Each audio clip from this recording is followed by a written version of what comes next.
సంగప్ప అని ఒకప్పుడు V6లో పనిచేసిన ఒక జర్నలిస్టు గత 3 సంవత్సరాల నుంచి బీజేపీలో అధికార ప్రతినిధిగా పనిచేస్తున్నారు. ఈ సంగప్ప గారు ఏప్రిల్ నెలలో 22 నుంచి 20వ తారీఖు మధ్యలో ఈ సంవత్సరం ఈ బాధిత కుటుంబం దగ్గరికి వెళ్ళి వాళ్ళందరితో మాట్లాడి వాళ్ళందరినీ తీసుకొని హైదరాబాదులో జూబ్లీ హిల్స్లో నివాసం ఉంటున్న బండి సంజయ్ గారి ఇంటికి వీళ్ళను తీసుకుపోయినరు. ఆ అమ్మాయి తన బాధంతా వెళ్ళబుచ్చుకున్నది. ఇగో మీ కొడుకు నన్ను ఇడివంగా చేసిండు, ఇగో వీడియోలు ఇట్లున్నాయి, చాటింగ్లు ఇవి ఉన్నాయి, అవన్నీ ఉంటే బండి సంజయ్ గారు చెప్పింది ఏందా అంటే ఆ అమ్మ నాకు చెప్పిందండి. బండి సంజయ్ గారు చెప్పింది ఏంటంటే, మీరు మీ బిడ్డ ఎంతమందితో తిరిగిందో ఏందో నాకు తెలియదు, నేను మాత్రం దీనికి ఒప్పుకునే సవాలే లేదు. ఇంకోటి కూడా మీకు ముచ్చట చెప్పాలనుకుంటున్నా, నేను మా బీజేపీ పార్టీ నన్ను బీజేపీ రాష్ట్ర అధ్యక్షుడి పదవి నుంచి తీసేస్తే నా కోసం 8 మంది ఆత్మహత్య చేసుకున్నారు. ఇంకా నా సంగతి ఏందో మీకు అర్థమైంది కదా.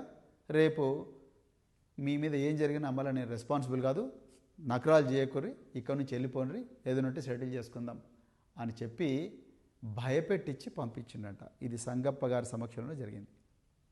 ఆ మహిళ చెప్పింది నాకు.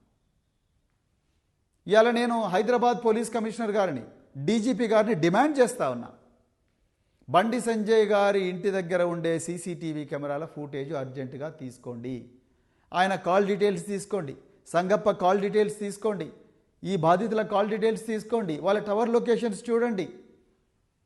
మీకు 2 నిమిషాల్లో కేంద్ర హోంమంత్రి ఏం చేసిండో మీకు అర్థమవుతుంది.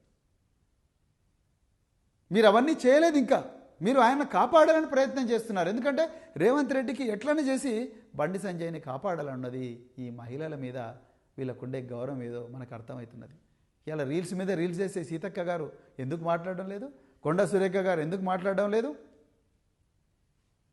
ఎందుకు మాట్లాడింది? కాంగ్రెస్లు ఒక్కరన్నా మాట్లాడుతున్నారా? ఒక్కరన్నా ఎక్కడ పోయారు మీ వాళ్ళందరూ రోడ్ల మీదకి? ఎందుకు రాలేదు? ఎందుకు రావడం లేదు రోడ్ల మీదకి?